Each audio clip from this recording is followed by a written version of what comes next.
La resa dei conti. Rovigo inaugura il congresso del Partito Democratico Veneto, il primo faccia a faccia dopo la sbandata elettorale, dopo la saga dei 101 traditori nella corsa al Quirinale e dopo il compromesso delle larghe intese che ha rotto i vecchi tabù.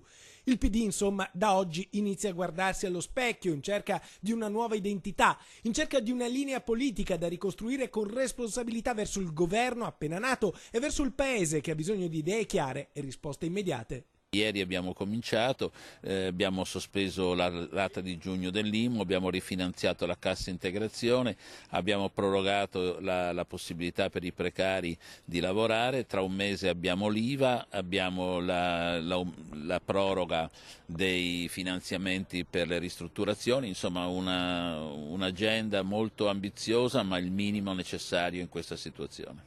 Il sottosegretario all'economia Pierpaolo Baretta guarda avanti e cerca di limare le tensioni di un partito sempre più elettrico. In Veneto i circoli provinciali sono stati occupati dai giovani del PD contrari al governo delle larghe intese. E poi c'è sempre lo spettro di Laura Puppato che dalla Puglia, dove è impegnata, segue con attenzione cosa emerge dall'Assemblea polesana e rivendica un dibattito che ancora non c'è stato. Il congresso, avverte la senatrice, dovrà chiarire da che parte sta il Partito Democratico sui grandi temi. Come dire, se si punterà sulle centrali a carbone, se non verrà fatta una legge sulla corruzione e non si voterà l'ineleggibilità di Berlusconi, le attese di Laura Puppato saranno deluse e allora potrebbe decidere di uscire dal partito.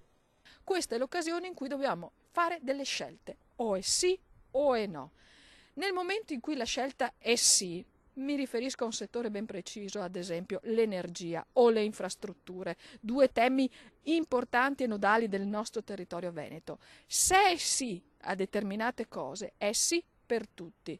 Se c'è qualcuno che si rifiuta di aderire a un vincolo di maggioranza, va bene, ne trarrà lui le conseguenze. Insomma, se ne vada. No, non è questo, deve trarne le conseguenze. Il Partito Democratico insomma cerca un nuovo centro di gravità permanente. Rosanna Filippino oggi ha dato le dimissioni da segretario regionale. In Veneto ad ottobre il nuovo leader verrà eletto con primarie aperte. Qualcuno se l'è dimenticato, ma io sono stata eletta attraverso primarie aperte alla quale hanno partecipato 176.000 veneti.